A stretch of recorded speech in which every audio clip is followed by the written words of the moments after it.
ગુજરાત હવામાન પલટો તારીખ 29/3/2026 શું માર્ચ મહિનામાં જ અષાઢી માહોલ જામશે? અંબાલાલ પટેલ અને પરેશ ગોસ્વામીની આગાહીએ ખેડૂતોની ઊંઘ ઉડાડી દીધી છે. શું આ વખતે હોળી પછી તરત જ ચોમાસું બેસી જશે? જાણો આજના રિપોર્ટમાં કે કયા જિલ્લાઓમાં ભારે વરસાદની તૈયારી છે. મુખ્ય સમાચાર અને આગાહી સેક્શન 1 હવામાન વિભાગની લેટેસ્ટ આગાહી. ભારતીય હવામાન વિભાગ મુજબ અત્યારે વેસ્ટર્ન ડિસ્ટર્બન્સ સક્રિય થવાને કારણે ઉત્તર ભારત સહિત ગુજરાતના વાતાવરણમાં મોટો ફેરફાર જોવા મળી રહ્યો છે. આજે પવનની ગતિ 25 થી 35 કિમી પ્રતિ કલાકની રહેવાની છે, જે ઉનાળાની શરૂઆતમાં જ ચોમાસા જેવો અહેસાસ કરાવશે. અંબાલાલ પટેલની આગાહી. અંબાલાલ પટેલના જણાવ્યા મુજબ આગામી 24 કલાક ગુજરાત માટે ભારે છે. ખાસ કરીને ઉત્તર ગુજરાત અને સૌરાષ્ટ્રના વિસ્તારોમાં વાદળછાયું વાતાવરણ રહેશે.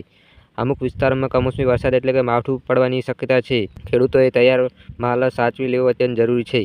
તાપમાન અને પવનની સ્થિતિ સેક્શન 2 પરેશ ગોસ્વામીની આગાહી.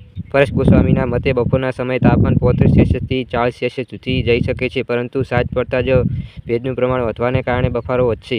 દરિયાકાંઠાના વિસ્તારોમાં પવનની દિશા બદલાતા માછીમારોને પણ સાવચેત રહેવાની સૂચના અપાઈ છે. રાજ્યની સ્થિતિ ભેજ. હવામાં 60% થી વધુ ભેજ નોંધાઈ શકે છે. શિયાળો ઉનાળો જોવા જઈએ તો સવારે ગુલાબી ઠંડી અને બપોરે કાળઝાળ ગરમી. આ બેવડી ઋતુ બીમારીઓ નોતરી શકે છે.